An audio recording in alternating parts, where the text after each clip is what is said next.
High command మధ్యలో ఏముందో అంటే ఇప్పుడు కర్ణాటక రాజకీయాలకు సంబంధించి, ఎందుకంటే కర్ణాటకలో కాంగ్రెస్ ప్రభుత్వం అధికారంలోకి వచ్చింది.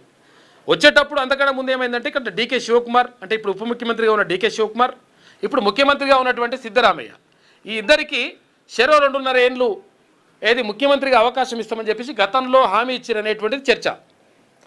ఇప్పుడు ముఖ్యమంత్రిగా ఎవరు సిద్ధరామయ్యది 2.5 ఏళ్ళు కంప్లీట్ అయిపోయింది. ఇంకా 2.5 ఏళ్ళు నేను ఉంటా అని చెప్పేసి ఇక్కడ ఎవరు డీకే శివకుమార్ ప్రయత్నాలు చేస్తున్నట. దాంతో లేదు నేనే కొనసాగుతా అని చెప్పేసి ఈయన కూడా ఎవరు సిద్ధరామయ్య అక్కడ ఏఐసిసిని ప్రసన్నం చేసుకోవడానికి ఢిల్లీ పోయిందంట. ఆయన కూడా ఢిల్లీ పోయి తర్వాత ఆయనతో పాటు కొంతమంది నేతలు పోయి మేమే ఉంటామని చెప్పేసి ఈయన మేమే ఉండాలని చెప్పేసి మాకు ఇచ్చినటువంటి ఏదైతే హామీ ఉందో, ఏదైతే ప్రతిపాదన ఉందో దాని ప్రకారము ఓ లెక్క ప్రకారం నడవాలని చెప్పేసి ఇక్కడ ఎవరు డీకే శివకుమార్ అంటున్నట. దీని మీద కొట్లాట నడుస్తూ ఉంది వాళ్ళది. ఏది కర్ణాటకకు సంబంధించి కర్ణాటక సీఎం వార్ ఢిల్లీకి షిఫ్ట్. ఢిల్లీకి వెళ్ళిన శివకుమార్ అనుకూల ఎమ్మెల్యేలు శివకుమార్ వాళ్ళే లేనట.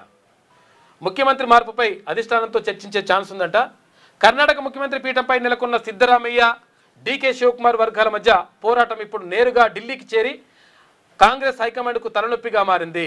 నవంబర్ 20తో ముఖ్యమంత్రిగా సిద్ధరామయ్య పాలనలో తొలి 2.5 ఏళ్ళు గడువు పూర్తి కావడంతో, అంటే ఇప్పుడు ఇవాళంతా 20 తారీఖు నాడే అయిపోయిందట, 5 రోజులు ఇంకెక్కువ అయింది.